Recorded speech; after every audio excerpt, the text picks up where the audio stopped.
ce plan tout à l'heure.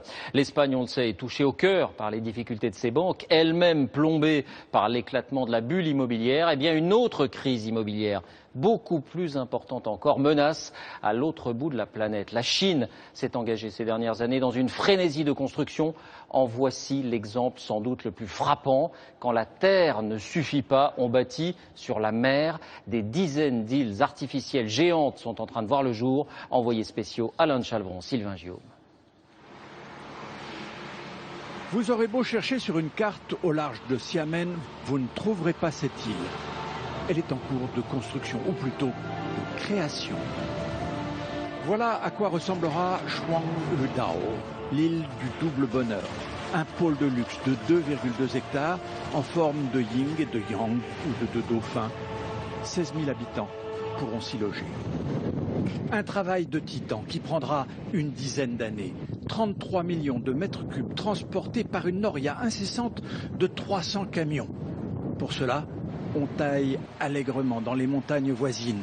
Et tant pis si le paysage est sacrifié, tant pis aussi si le milieu sous-marin est bouleversé au point que les poissons n'y retrouvent plus leurs petits. Tout d'abord, nous avons dû construire des digues en rocher sur le périmètre de l'île.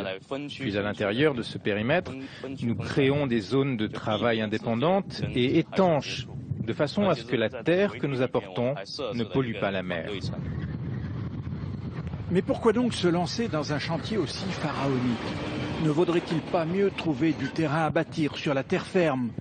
Les promoteurs ont réponse à tout.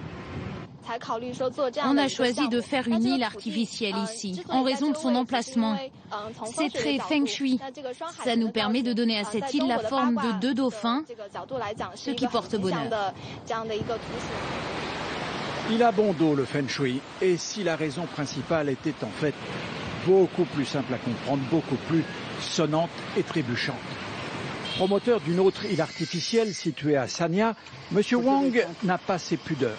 Son projet, plus petit, 39 hectares, est aussi plus avancé. 4 tours sont presque terminées et il n'hésite pas à parler gros sous. Cela nous coûte bien moins cher de créer une île artificielle que d'acquérir du terrain en ville, et puis il n'y a pas de procédure d'expropriation. Nous avons dépensé pour cette île environ 24 millions d'euros. Pour la même superficie sur Terre, cela nous aurait coûté presque 40 millions. Des projets d'îles artificielles ou de polders comme ceux-ci, il y en a des centaines à travers la Chine. Les Chinois savent compter.